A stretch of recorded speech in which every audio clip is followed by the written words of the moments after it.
और एक बात कहूं बंधुओं, भक्ति कहां तक जानी चाहिए, भक्ति कब तक करनी चाहिए? मेरा सुमिरन हरि करें, मैं पावा विश्राम। अभी तो आप सुमिरन कर रहे हो ठाकुर जी का, लेकिन भक्ति की स्थिति उस स्तर पर पहुंच जाए कि आप भूल जाओ ठाकुर जी आपका स्मरण करें, ठाकुर जी आपको याद करें। वहां तक भक्ति जानी चाहिए। ये जितने भी पूर्वाचार्य, जितने भी रसिकों की हम कथाएं सुनते हैं ना बंधुओं, इन्होंने ठाकुर जी को याद किया, पर याद करके स्थिति उस स्तर पर पहुंचा दी कि इनको ठाकुर जी याद करते थे। फिर लिख लीजिएगा, भक्ति का स्तर वही है, भक्ति का गंतव्य वहां तक है जहां आपका स्मरण छूट जाए, ठाकुर जी आपको याद किया करें, ठाकुर जी आपका स्मरण किया करें।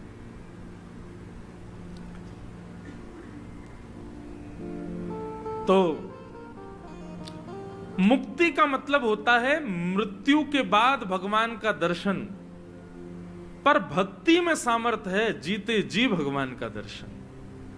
इसलिए मुक्ति की कामना नहीं करो, भक्ति की कामना करो। मृत्यु के बाद कब कहां जाएंगे किसने क्या पता किसी को, पर अभी जीवित हैं, अभी हमें पता है, अभी प्रत्यक्ष ठाकुर जी को देख लो। कि एक बार एक व्यक्ति ने, पता मुझसे क्या प्रश्न किया, आज भी एक प्रश्न आया, दूंगा उत्तर। एक बार एक व्यक्ति ने मुझसे प्रश्न किया, आपको 5-6 साल हो गए कथा करते हुए, अब तो 7 साल हो गए, 5-6 वर्षों से आप कथा कर रहे हो, आपके पिताजी 50 साल से कथा कर रहे हैं, आपने भगवान को देखा?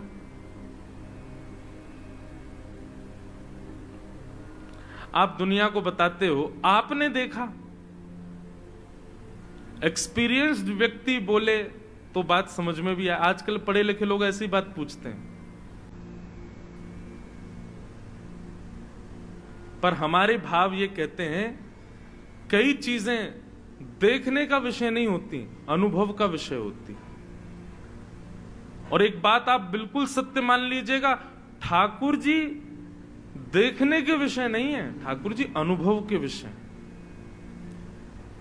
और कलिकाल में हम लोगों की इतनी योग्यता है नहीं कि हम देख सकें। अरे कहां तक कहोगे, आपकी आंख के सबसे ज्यादा पास आपकी नाक होती है, देख के बताओ, देखोगे? दिखाई दे रही है? आपकी आंखों के सबसे ज्यादा पास आपकी पलकें होती हैं, दिखती हैं। जहां संसार में व्यक्ति को अपना चेहरा देखने के लिए दर्पण चाहिए, अपने आप को देखने के लिए शीशा चाहिए, वहां हम ये प्रश्न करते हैं कि इन आंखों से भगवान को देखा? जैसे खुद को देखने के लिए दर्पण चाहिए, वैसे ठाकुर जी को देखने के लिए दर्शन चाहिए। और दर्शन का मतलब वो नहीं जो आप मंदिर में करते हो, दर्शन शास्त्र का नाम है, जो अभी हम शुरू करने वाले कपिल देवूति संवाद, उसको दर्शन शास्त्री कहते हैं। श्रीमद् भागवत में लिखा है, यदि कोई व्यक्ति दर्शन शास्त्र का अध्ययन कर ले, स्वाध्याय कर ले, श्रवण कर ले, गुरुमुख कर ले और महीनों महीनों तक इस दर्शन शास्त्र का पठन पाठन करता रहे, निश्चित है उसको ठाकुर जी दिखेंगे। और भैया आपका यह प्रश्न यदि है कि आपने भगवान को देखा, रोज देखते हैं, तेनेयम वांगमयी मूर्ति प्रत्यक्ष कृष्ण एव ही। श्रीमद् भागवत ठाकुर जी का शब्दमय विग्रह है, एक एक अक्षर। हमारे पूज्य नाना जी पंडित श्री कृष्णलाल शास्त्री जी बहुत अच्छे विद्वान थे भागवत के, वे क्या कहते थे, बोले लाला श्रीमद् भागवत के 12 स्कंद और श्रीमद् भागवत का प्रत्येक श्लोक, इनको काले अक्षर मत समझना, ये काले अक्षर स्वयं श्री कृष्ण ही हैं। कोई भगवान की भुजा है, कोई भगवान के रोए हैं, कोई भगवान के नेत्र हैं, कोई भगवान के कान है, कोई भगवान की भुजा है, कोई भगवान के चरण है। और एक दिन लाला जरूर ऐसा होएगा, तू कथा करते करते करते जब भागवत जी के श्लोकों को देखेगा तो श्लोक नहीं श्री कृष्ण ही दिखेंगे। बोले साक्षात कृष्ण है।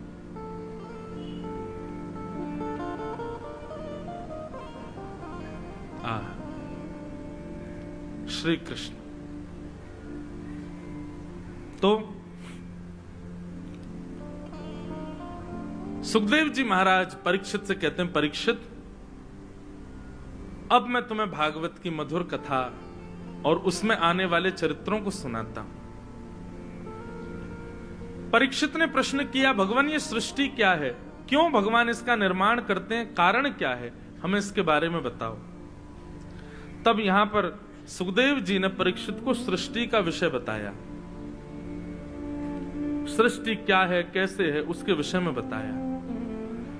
सृष्टि में सबसे पहले मानव के रूप में स्वयंभू मनु और शत्रुपा का निर्माण हुआ। स्वयंभू मनु और शत्रुपा की 3 पुत्री और 2 पुत्र हुए। बंधुओं, जो लोग अपना गोत्र भूल जाते हैं, जिनको अपना गोत्र याद नहीं होता, कई लोग अपने पूर्वजों से पूछते हैं, जिनके पूर्वज भी नहीं रहे, वो अपने गांव में जाके पूछते हैं हमारा गोत्र क्या था। ठीक है, पता लग जाए तो अच्छी बात है, लेकिन संशय में हो ना कि पता नहीं चल रहा गोत्र क्या है। तो स्वयंभू मनु का नाम लेकर के यदि आप संकल्प करोगे तो आपका संकल्प पूर्ण माना जाएगा, क्योंकि प्रथम मानव पृथ्वी के स्वयंभू मनु, उन्हीं की ही संतान है हम लोग।